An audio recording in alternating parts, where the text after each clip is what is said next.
Hi everyone, and welcome to video number 24 of USA Conflict 1954 to 1975.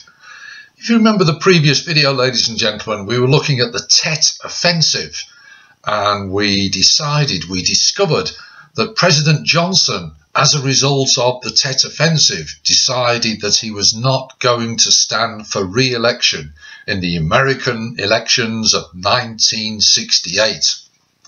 Therefore, we have another question. Who actually won the election to become the next president of America in 1968? Well, ladies and gentlemen, there's always a clue. Here we go.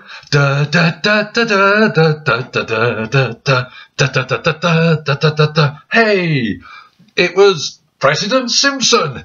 No, it wasn't. Don't be ridiculous. But that is the theme tune for The Simpsons, sang very badly by me. So it wasn't President Bart Simpson, but the new president did have the name of a character from The Simpsons, ladies and gentlemen, a friend of Bart Simpson called Milhouse, because the new president was a man called President Richard Milhouse Nixon. President Nixon became the next president of America after the 68 election. And he won partly due to some of the promises that he made in the election campaign. And some of those important promises were to do with Vietnam, because Nixon promised that he somehow would get America out of the Vietnam War. Well, when he won the election, he then has to honour this promise. How could President Richard Nixon begin the process of withdrawing America from the Vietnam War? That is what this video is all about, ladies and gentlemen. So, we move to Richard Nixon and something called the Nixon Doctrine. July 69, Nixon makes a speech. He says, look, USA will always honour its promises. We will continue with our existing support of South Vietnam. Second thing, the Nixon Doctrine says, USA will always help an ally, a friend, against nuclear threat or nuclear attack. But the third and the most important part of the Nixon Doctrine, some people say, from now on, from 1968, 1969, from then onwards, America will only help with money, training, advice, support, weapons, but no longer send its soldiers, because Nixon wants to withdraw American soldiers from the actual fighting in Vietnam. That was the Nixon Doctrine. And applying this theory, this new idea, applying the Nixon Doctrine led to a policy which is known as Vietnamisation. Vietnamisation. What does that mean? Well, Nixon wanted to start withdrawing the troops. It was an election promise. But he had to do it in a way that avoided making it look as if America was losing the war. He could not be seen to be losing a war to a communist nation. So, what could he do? He starts to withdraw American troops. June 69, 25,000. 6 months later, another 60,000. So he is, in a way, upholding part of his promise. Some of the troops are coming home. Not all of them. There were still hundreds of thousands in Vietnam. But he's beginning to deliver on his promise. He's beginning to deliver on the Nixon Doctrine of withdrawing some troops. At the same time, he then says to the South Vietnamese, to their army, the ARVN, you have to take more responsibility for the fighting. Yes, we will send you money, aid, advice, training, equipment to help you. But you have to take more responsibility for the actual fighting. We will leave your country, we will leave in an orderly way, we will leave with honour, and South Vietnam will still be a separate country. It will not be united with North Vietnam. That was Nixon's idea, his doctrine and his policy of Vietnamisation. Now, did that policy work? Well then, there was partial success. US troop numbers did begin to go down. Also, US deaths, the number of soldiers killed, did begin to go down. There's no doubt about that. 1968, 16,000 American soldiers died. 1970, 6,000 American soldiers died. So he's beginning to deliver on his election promise, but there were some failures. For a start off, North Vietnam, they welcomed this.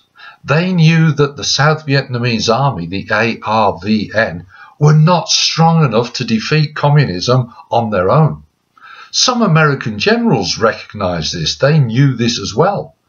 And they took a different path to Nixon. They said, instead of just withdrawing, why don't we have one big last push after the Tet Offensive, and then we can secure victory? So they were coming at it from a different angle. Some people in the South Vietnam government saw it as the Americans deserting South Vietnam. And many Americans back in America, public opinion, many people there, their feeling was turning against the Vietnam War. They wanted the soldiers home. We'll look at more of that in later videos, part 4 of the course. So this is what Nixon was faced with. And to help him deliver it, he came up with something called the Madman Theory. Madness, they call it madness. Great band, one of my favourite bands of all time, certainly a top 5. Madness, ladies and gentlemen. Well, what was Nixon on about here? What was his Madman Theory? Well, let's see if we can explain it. Nixon and his advisors feared a defeat for the ARVN if America just withdrew, because that would be humiliation on a worldwide scale for America. So he desperately wanted to avoid this. Negotiations were set up with North Korea and the communists in Paris, some peace talks. So Nixon thought, right, well, to hurry that along, to make the North Vietnamese think that they should take these negotiations and these peace talks seriously, to hurry them up and make them sign it, Nixon used the Madman Theory. And it was this.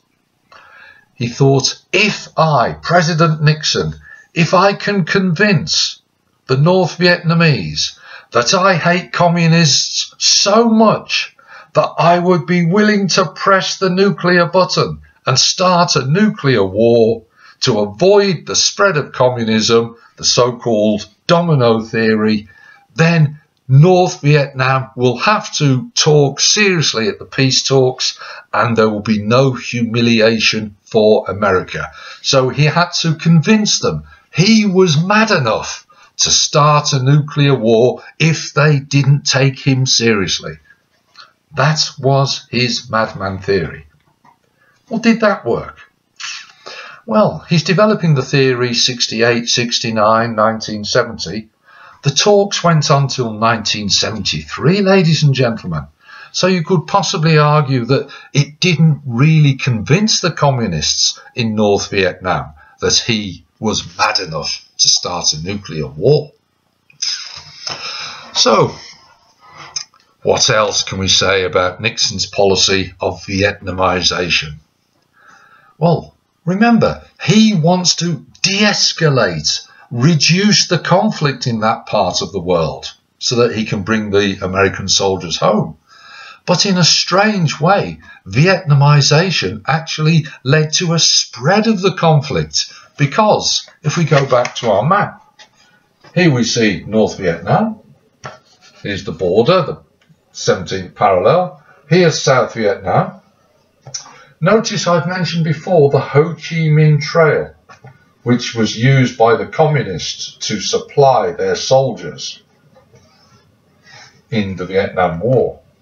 Well, look, ladies and gentlemen, the Ho Chi Minh Trail travels through two other countries, the country of Laos, there, and also the country of Cambodia, down here.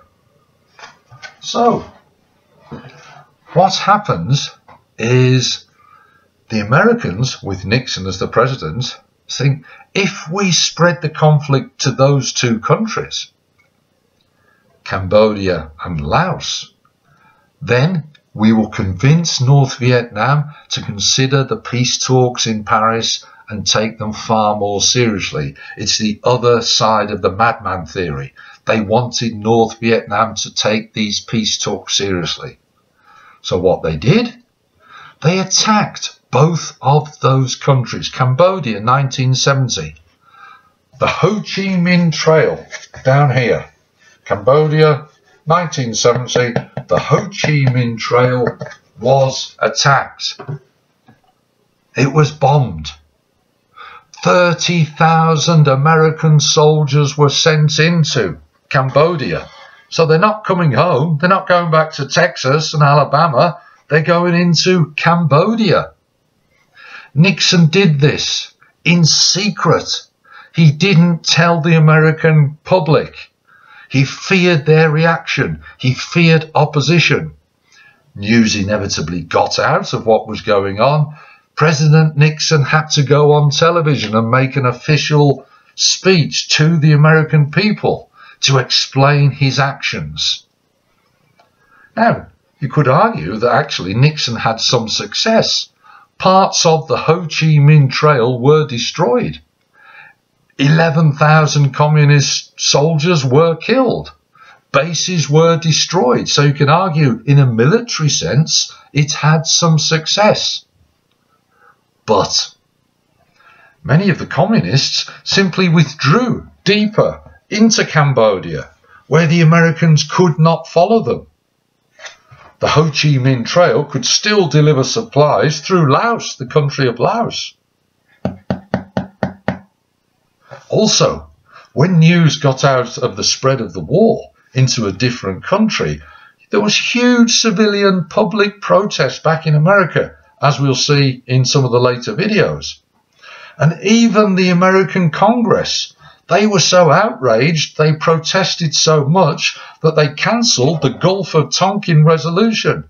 Have a look at video 20 to remind yourself what that was. But basically, it was giving the president quite large powers to do what he wanted. The Congress voted against that because they fear that Nixon has lied to them or kept things hidden from them. So in a military sense, short-term success. But in a political sense, there were problems for Nixon invading Cambodia in 1970. What happened next? Remember that other country, Laos? 1971, America provided air support, basically bombing, to support the ARVN invasion of Laos. The South Vietnamese army has attacked Laos, and the aim, again, to destroy the Ho Chi Minh Trail. The Battle of Chapone, TCHEPONE, was a big defeat for the South Vietnamese, the ARVN. Well, the communists are now flushed with success. What do, ladies and gentlemen? They decide to attack the Easter Offensive, 1972. They attack across the border into South Vietnam. Now, they could never hold South Vietnam because American air support would push them back. But they've had success in Laos. Americans are still fighting. They're using their air power, their air support to push the communists out. Well, what was the American response to this Easter offensive? Remember, it's down here, the Ho Chi Minh Trail. American response, Operation Linebacker 2. They decide to bomb North Vietnam. Now, they've tried that before, Operation Rolling Thunder. But in the early parts of the war, Operation Rolling Thunder, there were restrictions. With Operation Linebacker 2, there were no restrictions, ladies and gentlemen. The Americans could bomb anywhere, even up here in Hanoi, the capital city of North Vietnam. They also bombed Haiphong Port and Harbour over here, because that's where the Chinese and the Soviet Union would send their supplies in. So, remember, Nixon wanted to de-escalate and withdraw the American soldiers. But yet it seems as if we've had fighting in Cambodia, fighting in Laos, and now he's bombing up in North Vietnam, in the capital city of Hanoi. Is the war over? It doesn't look that way, ladies and gentlemen. Why bomb Hanoi? Well, he bombed North Vietnam factories, communications. He did cause huge damage. Operation Linebacker 2 did damage North Vietnam. So much so that China and the Soviet Union send a message to North Vietnam. Look, maybe it is time to sign the peace deal. Maybe it is time to take these negotiations in Paris seriously. According to the New York Times, very famous American newspaper, Nixon's plan was diplomacy through terror. Diplomatic relations, get people talking to each other through terror. Make them talk because you are bombing them. That seems to be Nixon's plan. So that's what President Nixon did in Vietnam. We have his Nixon Doctrine. We have the attempt to reduce the American soldiers. We have Vietnamisation. We have his theory of the madman. We have the attack on Cambodia, the attack on Laos, and the bombing of North Vietnam, Operation Linebacker 2. So, that's what he did. As ever, I'll leave you with a question. What happened next? Well, this video is the last video, ladies and gentlemen, in part 3 of the course. In part 4, we look at the final years of the Vietnam War, what actually happened at the end, and also the reaction to American involvement in the Vietnam War. As I've hinted in this video, public opinion seemed to be turning against the war in large parts of America. Was that true? What actually happened in America as the years of the Vietnam War continued? Yes, there was a call to withdraw soldiers. Did everyone want the soldiers back? Did everyone want the war over? That's coming next. As ever, I hope it's been useful. Speak to you soon. All the best now.